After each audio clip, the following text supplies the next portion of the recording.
Hello അസ്സലാമു അലൈക്കും. ഷിൻസിസ് വ്ളോഗിലെ പുതിയൊരു വീഡിയോയിലേക്ക് എല്ലാവർക്കും സ്വാഗതം. എല്ലാവരും സുഖമായിരിക്കുന്നുണ്ടല്ലോ?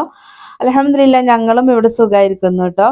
അപ്പം ഇന്ന് ഞാൻ വന്നിട്ടുള്ളത് നമുക്ക് ബ്രേക്ക്ഫാസ്റ്റ് ആയിട്ടും അതുപോലെ തന്നെ ഡിന്നറായിട്ടും ഒക്കെ പെട്ടെന്ന് തന്നെ തയ്യാറാക്കാൻ പറ്റിയിട്ടുള്ള ഒരു റെസിപ്പി ആയിട്ടാണ്. അപ്പോൾ ഒരു ദോശയാണ് ഞാൻ ചെയ്ത് കാണിക്കുന്നത് കേട്ടോ. അപ്പോൾ നമ്മളിതിൽ ഈസ്റ്റോ അതുപോലെ ഇനയോ ബേക്കിംഗ് സോഡയോ ഒന്നും ചേർത്തിട്ടില്ല കേട്ടോ. അതൊന്നും ചേർക്കാതെ തന്നെ നമുക്ക് അടിപൊളിയായിട്ടുള്ള ഒരു ദോശ ഉണ്ടാക്കിയെടുക്കാം. അപ്പോൾ അരിപ്പൊടി വെച്ചിട്ടാണ് നമ്മളിത് ഉണ്ടാക്കിയെടുക്കുന്നത്. അരിയോ ഉഴുന്നോ ഒന്നും നമ്മൾ കുതിർത്തെടുത്തിട്ടില്ല. അരിപ്പൊടി അരച്ചിട്ട് നമുക്ക് പെട്ടെന്ന് തന്നെ നമുക്ക് ഇപ്പോൾ ഉണ്ടാക്കിയെടുക്കുന്ന ആ സമയത്ത് തന്നെ നമുക്ക് ഉണ്ടാക്കാൻ പറ്റിയിട്ടുള്ള ഒരു അടിപൊളി ദോശയാണ് കേട്ടോ. അപ്പം നമുക്കിത് എങ്ങനെ ഉണ്ടാക്കാൻ നോക്കിയാലോ? അപ്പം അതിന് വേണ്ടിയിട്ട് ഇപ്പം ഞാൻ അളവ് കാണിക്കുന്നത് ഈ ഒരു ബൗളിലാണ് ഞാൻ കാണിക്കുന്നത് കേട്ടോ. അപ്പോൾ 1/4 കപ്പാണ് ഞാൻ അരിപ്പൊടി എടുത്തിട്ടുള്ളത്. നമ്മൾ പത്തിരി ഇടിയപ്പമൊക്കെ ഉണ്ടാക്കിയെടുക്കുന്ന ആ ഒരു അരിപ്പൊടിയാണ്. അപ്പം ഞാനിത് കടയിൽ നിന്ന് വാങ്ങിയിട്ടുള്ള അരിപ്പൊടി, ആ പാക്കറ്റ് പൊടി ഉണ്ടാവുമല്ലോ, അതാണ് കേട്ടോ. അപ്പോൾ 1/4 കപ്പ് അരിപ്പൊടി ഞാനിതാ ഒരു പ്ലേറ്റിലിട്ട് മാറ്റി വെച്ചിട്ടുണ്ട്. അപ്പോൾ നമുക്ക് വെള്ളം ഒന്ന് അളന്ന് കാണിക്കാൻ വേണ്ടിയിട്ടാണ് കേട്ടോ. അപ്പോൾ അതുപോലെ നമ്മളിതിൽ ഒഴിച്ചു കൊടുക്കുന്നത് പച്ചവെള്ളമല്ല, ഇളം ചൂടുള്ള വെള്ളമാണ് കേട്ടോ. അതുപോലെ ഒത്തിരി ചൂട് നമുക്ക് കൈ പൊള്ളുന്ന രീതിയിലുള്ള ചൂടുവെള്ളം ഒന്നും ഒഴിക്കരുത് കേട്ടോ. എന്നാൽ ഒരു ഇളം ചൂട് വെള്ളം വെള്ളത്തിന് വേണം. അപ്പം ആ ഒരു വെള്ളമാണ് ഇപ്പം ഞാൻ ഒഴിച്ചു കൊടുത്തിട്ടുള്ളത്. അപ്പം അത് നമ്മൾ മിക്സിയുടെ ജാറിലേക്ക് തന്നെ ആ വെള്ളം ഒഴിച്ചു കൊടുത്തിട്ടോ. അതിപ്പോൾ അതിൽ ഞാനൊരു ലേശം ബാക്കി വെച്ചിട്ടുണ്ടായിരുന്നു കേട്ടോ. ഇനി നമുക്ക് ഇതിലേക്ക് ആ ഒരു വെള്ളത്തിന് പാകമായിട്ട് അരിപ്പൊടി ചേർത്ത് കൊടുക്കാം. അപ്പം എത്രത്തോളം നമുക്ക് അരിപ്പൊടി ചേർക്കാൻ പറ്റുമോ ആ ഒരു വെള്ളത്തിൻ്റെ കണക്കിലേക്ക് വെച്ചാൽ അത്രയും അരിപ്പൊടി ചേർത്ത് കൊടുക്കാം കേട്ടോ. നമുക്കിത് എന്നിട്ട് ഇത് നന്നായിട്ടൊന്ന് അടിച്ചെടുക്കണം. അപ്പോൾ അത് അരിപ്പൊടി ചേർത്തിട്ട് നന്നായിട്ടൊന്ന് ഇളക്കി കൊടുക്കട്ടെ. എന്നാൽ നമുക്ക് പെട്ടെന്ന് തന്നെ അരിഞ്ഞ് കിട്ടും കേട്ടോ. മിക്സിയുടെ ജാറിന് പ്രശ്നമാവില്ല. അപ്പം ഞാനിതാ കുറച്ച് അരിപ്പൊടി ചേർത്തിട്ട് ഇതാ നന്നായിട്ടൊന്ന് മിക്സ് ചെയ്ത് കൊടുത്തിട്ടുണ്ട്. ഇനി നമുക്കിത് അരച്ചെടുത്തിട്ട് വരാം. അപ്പം നന്നായിട്ടൊന്ന് അരഞ്ഞോട്ടെ കേട്ടോ. അപ്പം ഞാനിത് ആദ്യം നമ്മൾ മിക്സിയിലിട്ട് കൊടുത്തിട്ടുള്ളത് നന്നായിട്ട് അരച്ചെടുത്തിട്ടുണ്ട്. അപ്പം ഇനി ഞാനിതൊരു പാത്രത്തിലേക്ക് മാറ്റി കൊടുക്കുന്നുണ്ട് കേട്ടോ. ഒത്തിരി അങ്ങോട്ട് ലൂസാക്കിയിട്ട് അരച്ചെടുക്കണ്ട കേട്ടോ. ഇനി നമ്മൾ നീർദോശയൊക്കെ ഉണ്ടാക്കുന്ന അത്രയും ലൂസിൽ വേണ്ട കേട്ടോ. അപ്പം ഞാൻ നേരത്തെ വെള്ളം മാറ്റി വെച്ചിരുന്നില്ലേ, അതിൻ്റെ ഒരു 1/4 ഭാഗം കേട്ടോ ഒഴിച്ചിട്ടുള്ളൂ. കാരണം അതിനുള്ള പൊടിയേ ഉള്ളൂ കേട്ടോ. അപ്പം നിങ്ങൾ എടുക്കുന്ന പൊടിക്കനുസരിച്ചിട്ട് വേണം വെള്ളത്തിൻ്റെ അളവ് വരിക. അപ്പം നിങ്ങൾ അരച്ചെടുക്കണം. നമുക്ക് ഒത്തിരി കട്ടിയും അതുപോലെ ഒത്തിരി ലൂസും അല്ലാത്തൊരു ബാറ്ററാണ് വേണ്ടത്. അപ്പം അതിനനുസരിച്ചിട്ട് വെള്ളം ഒഴിച്ചു കൊടുത്താൽ മതി കേട്ടോ. അപ്പം നമ്മൾ ആദ്യം അരച്ചതിൽ ഉപ്പൊന്നും ചേർത്തിട്ടുണ്ടായിരുന്നില്ല കേട്ടോ. അപ്പം നമുക്ക് ഇതിൽ ഉപ്പ് ചേർക്കണം.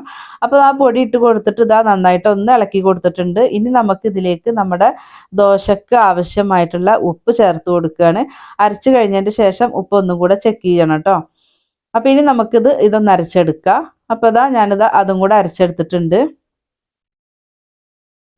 അപ്പോൾ ഇളം ചൂടുള്ള വെള്ളം തന്നെ ഒഴിച്ചു കൊടുക്കണം. ഇനി നമുക്ക് അരയ്ക്കുന്ന സമയത്ത് വെള്ളത്തിൻ്റെ കുറവ് നിങ്ങൾക്ക് തോന്നുമ്പോൾ വെള്ളം ഒഴിച്ചു കൊടുക്കുന്നുണ്ടെങ്കിൽ അതും ഇതുപോലെ ചൂടുവെള്ളം തന്നെ ഒഴിച്ചു കൊടുക്കണം കേട്ടോ. അപ്പോൾ ഇനി അതും കൂടെ ഞാനിതാ ഈ ഒരു പാത്രത്തിലേക്ക് മാറ്റി കൊടുത്തിട്ടുണ്ട്. ഇനി നമുക്ക് ആ ഒരു മിക്സിയുടെ ജാറിലുള്ള മാവുണ്ടല്ലോ, അത് നന്നായിട്ട് തന്നെ ഒന്ന് വടിച്ചെടുക്കുക കേട്ടോ. അപ്പോൾ വെള്ളം ചേർക്കണ്ട, കാരണം നമുക്കിതിൽ ഇപ്പോൾ കറക്റ്റ് അളവാണ് വെള്ളം കേട്ടോ. അപ്പോൾ നിങ്ങളെടുത്തതിൽ വെള്ളം കുറവുണ്ടെങ്കിൽ നിങ്ങൾക്ക് മിക്സിയുടെ ജാറിൽ ഇത്തിരി വെള്ളം ഒഴിച്ചിട്ട് ഒന്ന് കഴുകിയിട്ട് ഒഴിക്കാം കേട്ടോ. അപ്പോൾ ഇനി നമ്മൾ ആ ഉപ്പ് ലാസ്റ്റത്തേലാണ് ചേർത്തിട്ടുള്ളത്. അതുകൊണ്ട് തന്നെ ഇത് നന്നായിട്ട് ഇതുപോലെ ഒന്ന് മിക്സ് ചെയ്ത് കൊടുക്കുക കേട്ടോ മാവ്. അതിനുശേഷം നമുക്ക് അതിലേക്ക് ചേർക്കേണ്ടത് തേങ്ങയാണ്. അപ്പോൾ തേങ്ങ ചിരവിയത് ചേർക്കുന്നുണ്ട്. അപ്പോൾ ഞാൻ 1/2 കപ്പാണ് ചേർക്കുന്നത് കേട്ടോ. അപ്പോൾ നിങ്ങൾക്ക് താല്പര്യമെങ്കിൽ 1 കപ്പ് വരെ ചേർക്കാം കേട്ടോ. തേങ്ങ ചേർത്തിട്ടുണ്ടെങ്കിൽ നമ്മുടെ ഈ അപ്പത്തിന് ദോശത്തേക്ക് നല്ല ടേസ്റ്റ് തന്നെയാണ് കേട്ടോ. അപ്പം ഞാൻ 1/2 കപ്പ് തേങ്ങ ചിരവിയതാണ് ചേർത്തിട്ടുള്ളത്. പിന്നെ ഈ ഒരു തേങ്ങ അരച്ചെടുക്കരുത് കേട്ടോ. അപ്പോൾ അത് ശ്രദ്ധിക്കണേ. അപ്പം ഇനി അതും കൂടെ ഇളക്കി നന്നായിട്ട് മിക്സ് ചെയ്ത് കൊടുക്കുക. നന്നായിട്ട് ഒന്ന് ഇതുപോലെ ഒരു തവി വെച്ചിട്ട് നന്നായിട്ട് ഒന്ന് കലക്കി കൊടുക്കൂലേ, അതുപോലെ ചെയ്തെടുക്കുക കേട്ടോ. എന്നിട്ട് നമുക്കിത് അരമണിക്കൂർ ഒന്ന് അവിടെ ഇരുന്നോട്ടെ. നമുക്ക് ഇതിലേക്കുള്ള കറിയും ഒക്കെ ഉണ്ടാക്കുന്ന ആ ഒരു സമയം വരെ അത് അവിടെ ഇരുന്നാൽ മതി കേട്ടോ. ഒരു അരമണിക്കൂർ ഇരുന്നാൽ മതി, കൂടുതൽ വെക്കേണ്ട സമയമൊന്നുമില്ല. നമ്മൾ അരച്ച മാവും ആ തേങ്ങയും കൂടെ അതിലൊന്ന് സെറ്റാവാൻ വേണ്ടിയിട്ടാണ് കേട്ടോ. അപ്പോൾ അത് അരമണിക്കൂർ ആയിട്ടുണ്ട്. അപ്പോൾ നമ്മുടെ മാവ് ഇനി നമുക്ക് റെഡി ആയിട്ടുണ്ട്. അപ്പോൾ ഇനി നമുക്കിതിൽ ഉപ്പൊക്കെ ഒന്ന് ചെക്ക് ചെയ്തിട്ട് ഉപ്പ് കുറവുണ്ടോ എന്നൊക്കെ നോക്കാം കേട്ടോ. എന്നിട്ട് നമുക്ക് ഇനി ഇത് ചുട്ടെടുക്കാം. അപ്പോൾ ഇതിൽ ബേക്കിംഗ് സോഡ, ഈസ്റ്റ് ഒന്നും ചേർത്ത് കൊടുക്കേണ്ട കാര്യമൊന്നുമില്ല കേട്ടോ. അപ്പം ഞാനൊരു പാന് വെച്ച് കൊടുത്തിട്ടുണ്ട്. അപ്പം നിങ്ങൾക്ക് ദോശക്കല്ലിൽ വേണമെങ്കിൽ ദോശക്കല്ലിലും ചെയ്തെടുക്കാം കേട്ടോ ഇതുപോലെ. അതുപോലെ നമ്മുടെ ഓട്ടട ഒക്കെ ഉണ്ടാക്കുന്ന ചട്ടി ഉണ്ടല്ലോ, എന്താ പറയുക നിങ്ങൾ, ഓട്ടട എന്നൊക്കെ പറയും. അപ്പോൾ ആ ഒരു ചട്ടി ഉണ്ടെങ്കിൽ ആ ഒരു ചട്ടിയിൽ ഇതുപോലെ ഒഴിച്ചു കൊടുത്താൽ മതി. ഇതുപോലെയല്ല, ആ ചട്ടിയിൽ നമ്മൾ ഓട്ടട ഉണ്ടാക്കി എടുക്കുമല്ലോ, അതുപോലെ ഒഴിച്ചു കൊടുത്തിട്ട് മൂടി വെച്ചിട്ട് ഉണ്ടാക്കിയാലും നല്ല ടേസ്റ്റുള്ളൊരു പലഹാരം, നല്ല ആരെടുത്തിട്ടുള്ളൊരു പലഹാരമൊക്കെ ആയിട്ട് കിട്ടും കേട്ടോ, ഈ സെയിം ബാറ്റർ വെച്ചിട്ട്.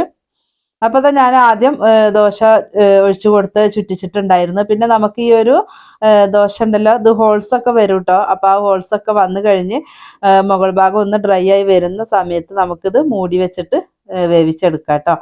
അപ്പോൾ കണ്ടതിൽ ഹോൾസൊക്കെ വരുന്നുണ്ടല്ലോ, ഞാൻ പരത്തി എടുക്കുന്നതിനനുസരിച്ച് അത് ഹോൾസൊക്കെ വന്നുകൊണ്ടിരിക്കുന്നുണ്ട് കണ്ടോ. അപ്പോൾ അങ്ങനെ വന്ന് മുകൾ ഭാഗം ഒന്ന് ഡ്രൈ ആയിട്ട് വരാൻ തുടങ്ങുന്ന സമയത്ത് നമുക്ക് മൂടി വെച്ചിട്ട് ഒരു 3 മിനിറ്റോളം മൂടി വെച്ചിട്ട് കുക്ക് ചെയ്യാം കേട്ടോ. 3 മിനിറ്റ് എന്തായാലും ഇരുന്നോട്ടെ. പിന്നെ നിങ്ങൾക്ക് ഇതിൽ എണ്ണ ആക്കണം, ഒന്ന് തടവി കൊടുക്കണം എന്നുണ്ടെങ്കിൽ നിങ്ങൾക്ക് എണ്ണ ഒന്ന് തടവി കൊടുക്കാം കേട്ടോ. ഇത്തിരി എണ്ണയോ നെയ്യോ ഒന്ന് സ്പ്രെഡാക്കി കൊടുക്കാം കേട്ടോ അതിൻ്റെ മുകളിൽ. അപ്പം ഞാൻ ചെയ്തിട്ടില്ല. പിന്നെ മൂടി വെക്കാണ്ട് എടുക്കുകയും ചെയ്യണ്ട. പിന്നെ ഇടണം എന്നില്ല കേട്ടോ, ഇടാതെയാണ് കൂടുതൽ ടേസ്റ്റി ആയിട്ട് തോന്നിയിട്ടുള്ളത് കേട്ടോ. ഇടുന്നുണ്ടെങ്കിൽ ഇത് മൂടി വെക്കേണ്ട ആവശ്യമില്ല കേട്ടോ.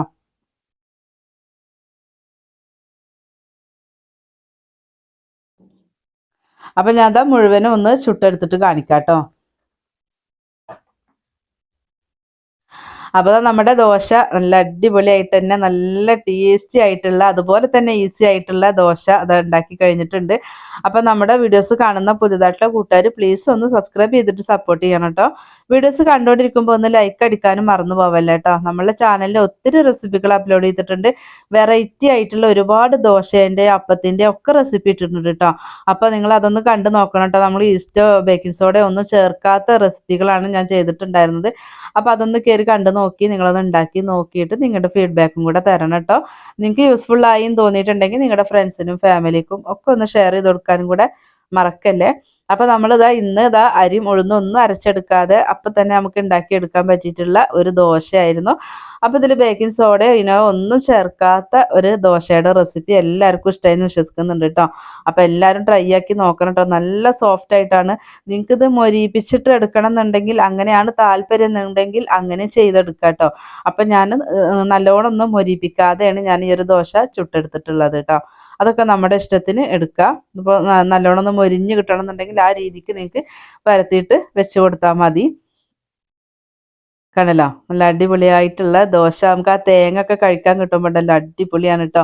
കറിയുടെ കൂടെ ആയാലും കറി ഇല്ലാതെയാണ് നമ്മളിത് കഴിക്കുന്നത് വെച്ചെങ്കിലും സൂപ്പർ ടേസ്റ്റ് തന്നെയാണ് കേട്ടോ. നമ്മുടെ മക്കൾക്കും ഒത്തിരി ഇഷ്ടമാവും. അപ്പോൾ അവർക്ക് ഉച്ചയ്ക്ക് നമ്മൾ ലഞ്ചിന് പകരം രാവിലത്തെ കൊടുത്തയക്കുന്നുണ്ടെങ്കിൽ ഇതുപോലെ കൊടുത്തയച്ചാൽ അവർക്കും ഒത്തിരി ഇഷ്ടമാവും കേട്ടോ. ഒരു വെറൈറ്റി ആയിട്ടുള്ള ഒരു ദോശയല്ലേ, അപ്പോൾ അവർക്കും ഒത്തിരി ഇഷ്ടമാവും. അപ്പോൾ അത് ട്രൈ ആക്കി നോക്കാത്തവരുണ്ടെങ്കിൽ ഒന്ന് ട്രൈ ആക്കി നോക്കണം കേട്ടോ. അപ്പോൾ ഇൻഷാ അല്ലാഹ് നമുക്ക് മറ്റൊരു വീഡിയോ ആയിട്ട് വീണ്ടും കാണാം. അസ്സലാമു അലൈക്കും.